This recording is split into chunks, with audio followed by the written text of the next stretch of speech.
Welcome to Nerd Heaven. I'm Adam David Collins, the author of Jewel of the Stars, and I am a nerd. This is episode 90 of the podcast. Can you believe that?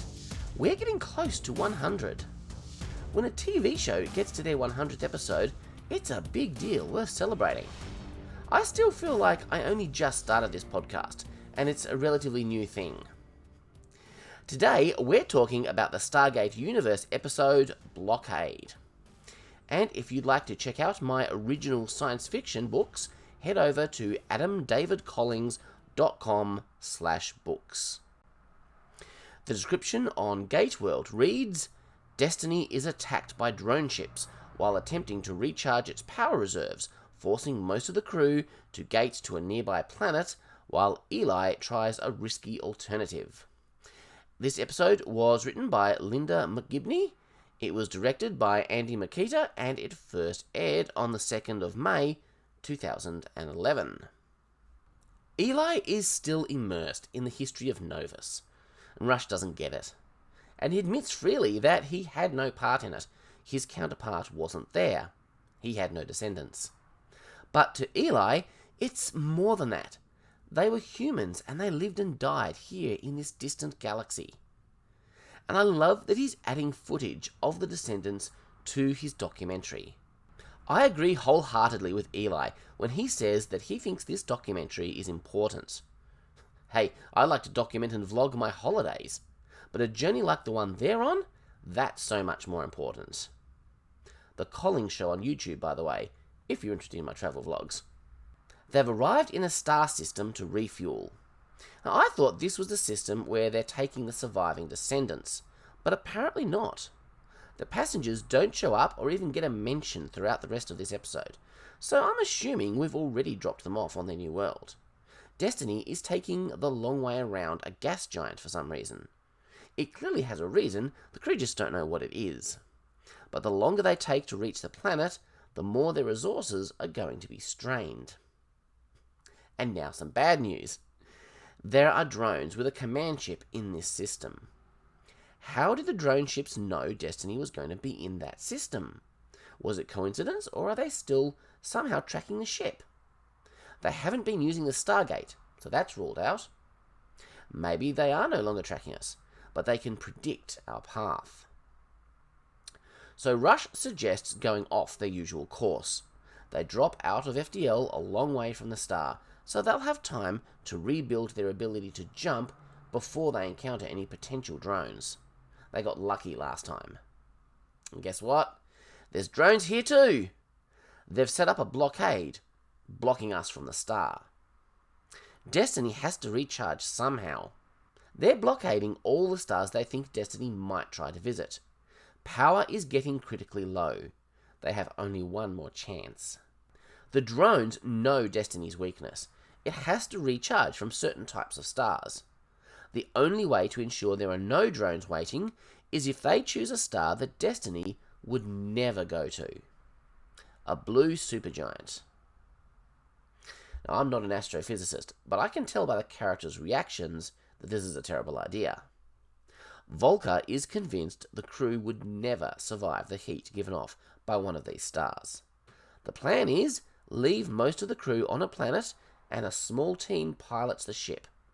They rely on shields and suits to survive the heat. Hopefully.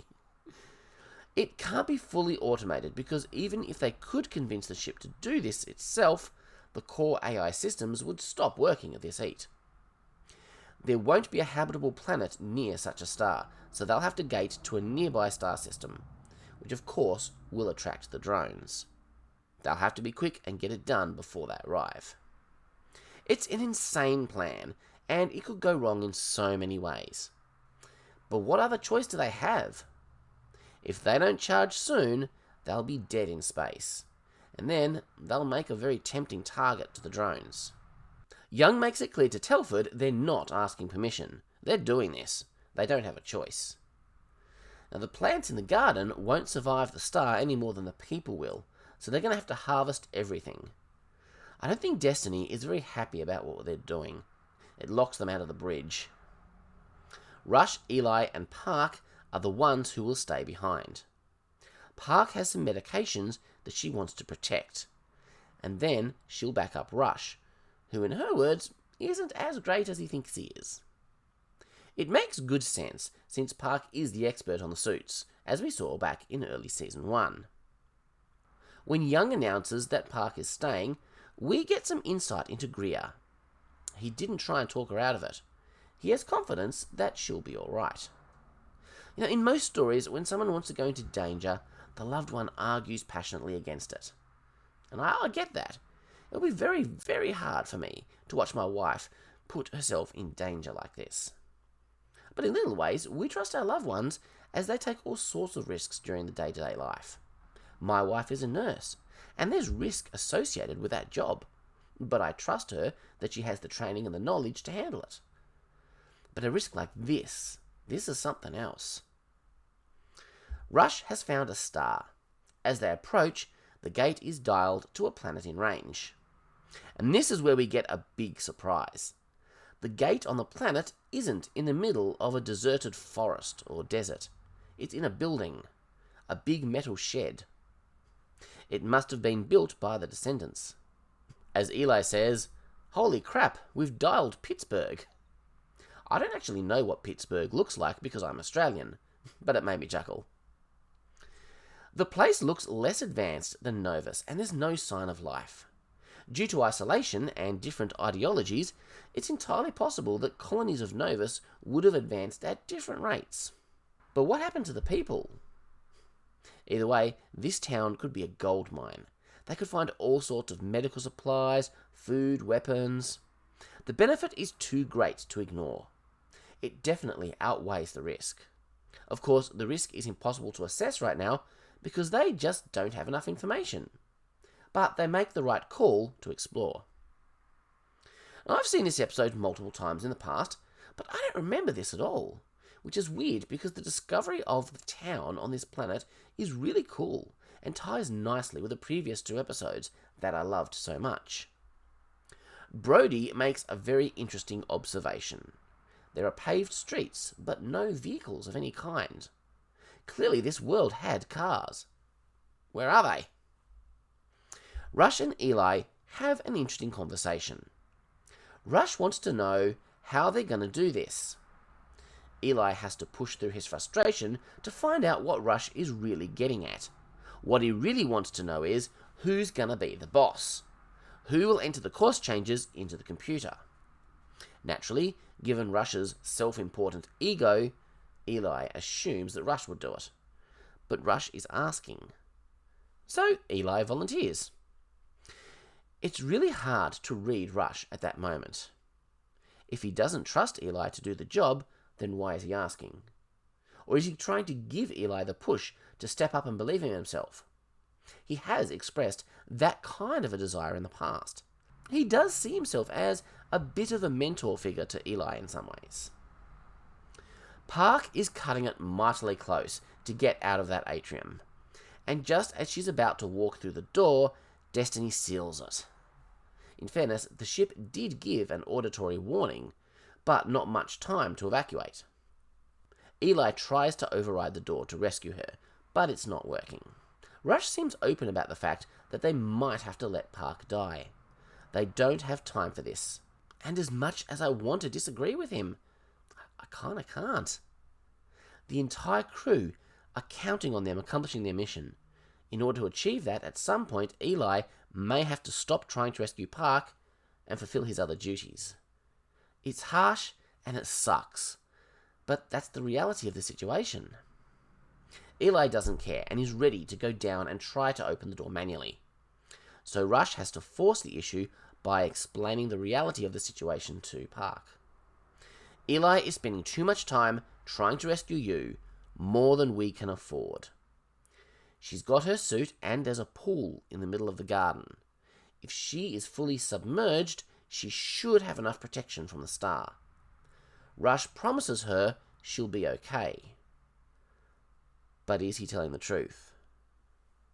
Meanwhile, Volker and Greer have found a diner, and there's more canned food in there. The labels are worn off, so it's a bit of a mystery what they are, or how old they are. But Greer's not worried.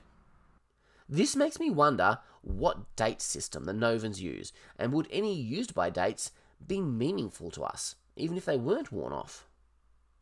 The crew had no way of knowing what year or even what period of history it was when they arrived on Novus, so using the Earth calendar would have made little sense. I imagine they started a new calendar. The day they arrived would have been the beginning of Year 1. That would make it easy for our people, given that the Novan culture started around 2,000 years ago, which is roughly when our calendar starts from. The year would be pretty similar to ours. Technically, this would be the year 2000, assuming the 2,000 years wasn't an approximation. To Destiny's crew, it's 2011.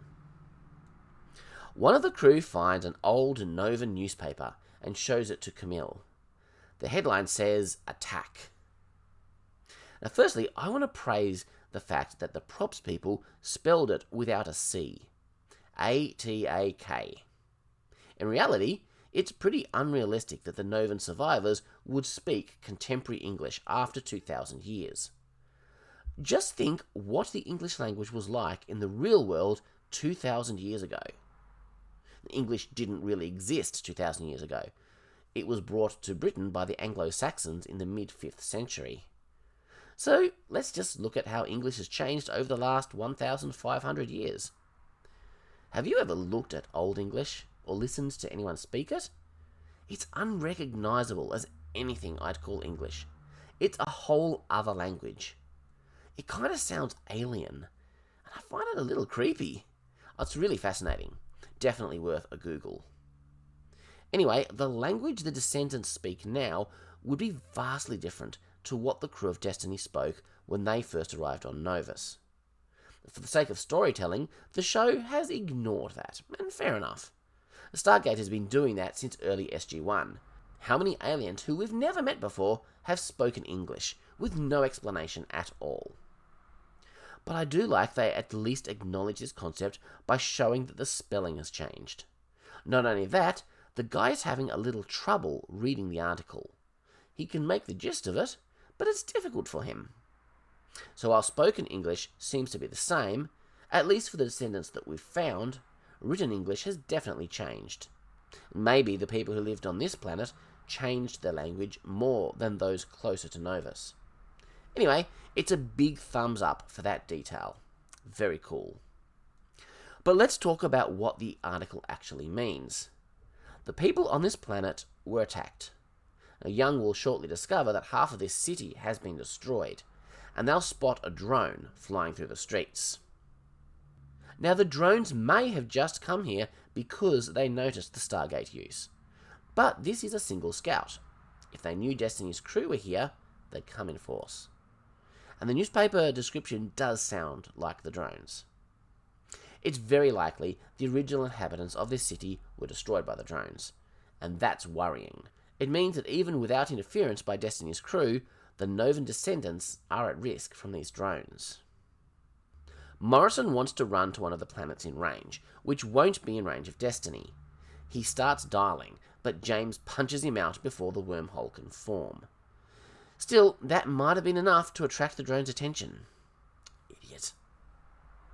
It's all well and good seeing these drones flying through space, but there's something extra creepy about seeing one of them flying above the rooftops in a planetary setting, and that noise they make. I don't normally notice sound design, but I'm really appreciating it in this episode. Turns out it's a lot quicker to take out a drone with a rocket launcher than it is to take it out with machine guns. Who knew? When the team get back near the warehouse, TJ asks if there are any injuries, and James says, "Just Morrison, I broke his nose." TJ doesn't ask any questions, she just smiles. I love that. We haven't seen a lot of Morrison in the show, but what we have seen makes it pretty clear he's the kind of guy whose nose a lot of people would like to break. I really like the visual effect of Destiny flying into the blue giant star. I know it's just CGI, and pretty average by today's standards, but with the loud whooshing sound, and then cutting to the control room with the shaking camera and the actors in their suits, I don't know, I really got the sense of the danger. Eli is starting to worry that Destiny locked out the dome because it knew it wouldn't be survivable in there. Rush admits he had considered that possibility, but still maintains Park should be okay as long as they both focus on doing their jobs. The scene where Park makes her way to the pond is really tense. The lighting is very bright to show how much light and radiation is coming through that dome. And there's a bit of a heat haze on the footage too, which is very effective. But the anxious, heavy breathing that the actress does as she desperately tries to survive is what really sells it. And the music really adds to this too. As we get another beauty shot of Destiny flying through the star, we see the shields fritzing on and off. And that's the kind of effect you might often see in a sci-fi show, but in this case, we know what that means. We know how vital the shields are to keeping Park alive, not to mention Rush and Eli. Every time the shields drop out, my throat gets a lump in it. They get closer. The plants in the dome start to burn up, and the water in the pond is bubbling around Park. She's hiding in boiling water. That's intense. How long before it all evaporates? Apparently, when shooting this scene, the helmet was filling up with water, so Jennifer Spence had to do the scene as long as she could, and then stand up, remove the helmet, and let the water out so she could breathe. It must have been pretty scary, but the stunt coordinator got her through it, helping her to realise she was in complete control. What I love about this is that it's giving us real stakes and real tension. We don't know at this point if Park will survive or not. We don't know how honest Rush was being about her chances. We know this show isn't afraid to kill off semi-regular characters like Park. They've done it before. They really are giving us a bit of a treat in terms of exterior visual effects shots in this one. And you can see the dome filling with fire, and then the glass shatters and the water is gone, and Park is being sucked out, holding onto the edge of the pond for dear life. And inside that helmet, she's screaming. They make it out of the star. It's done. They've made it. They can start cooling the gate room so the crew can return. But that's when Rush notices the hydroponic dome has been breached. No point in hiding it from Eli. Eli runs. Back on the planet, we learn a little more of the history of the attack from the newspaper. They moved the Stargate to a less technological part of the city, and they drove all their vehicles out of the city to try to lead the drones away and save as many as possible. I wonder where they went. One of the other planets in range, I guess. Young didn't find any food or guns, but he did get some clothes from a dry cleaner. And while Camille's desire for a new outfit sounds comedic, it's actually not so silly. Clothes are going to wear out, and unless they all want to become nudists, which I don't think would be a very good idea, they're going to need new options. So it makes sense to grab some while they're here. Eli is relieved to hear that Park is alive. The atmosphere has been vented, and she's near the door. She's not out of the woods yet, but she hasn't been killed by the heat of the star. Now that they're through the star, Rush can override the door. It opens. Eli pulls her to safety. Jennifer Spence gives a great performance as she lets all of that emotion out. But it's not just the fear that she's been through. She can't see. She's been blinded by the experience. The way she cries, it cheers me up inside, and it makes me just want to give her a hug. The most important thing is that Park has been saved, but there has been a loss. All the plants in the dome. Some of them were medicinal hybrids they may not be able to recreate. But at least they have stores of seeds, so they should be able to start the vegetables again from scratch. They have a scheduled time when they're supposed to dial back to Destiny. It's 10 minutes too soon, but the drones are at the door, so they have to dial now. We know the ship is through the star. Let's hope Rush has succeeded in cooling the gate room enough for them to survive. As the wormhole engages, a giant alien ship descends on the city. Is it a command ship or something bigger? Either way, it's creepy as hell, especially when it makes that noise. As the crew come back through the gate, Rush tells TJ there's a patient waiting. Greer overhears. The mission has been a success. Eli was brilliant, and Rush is seriously impressed. He just doesn't want Eli to know that he said that. And I think that's so stupid. Eli probably needs to hear that. I know I would. In this life, we are bombarded with so many negative messages. So many of us spend much of our lives doubting ourselves. To know that somebody believes in us, that they think we did a good job. Hearing those words is gold to a wounded soul. And most of us have wounded souls. Why do we have this embarrassment about praising people? We need to get over that. We really do. But we have to face a difficult reality check. It worked this time, but we won't be able to fool the drones the same way again. And those blue stars are pretty rare. The ship is recharged for now, but it's not going to stay that way. At some point, they're going to need to recharge again. What will they do when that day comes? That's the question that will take us into the next episode. The show's season finale and the last show ever produced. This was another fantastic episode. We remember the big moments, Twin Destinies, the Novan two-parter, the finale, but we don't always remember the episodes in between. This was an episode in between, but it was really good. And that stuff with Dr. Park, that was really intense. The writers could very easily have killed her off. And where would that leave Eli and Rush? Where would that leave Greer and Rush? I think Rush was lying when he assured Park she'd be okay. I'm not saying he believed she'd die, but he wasn't certain. There was a chance, but he had no idea if it would work. Luckily, she did survive. But she's lost her sight. Nice little...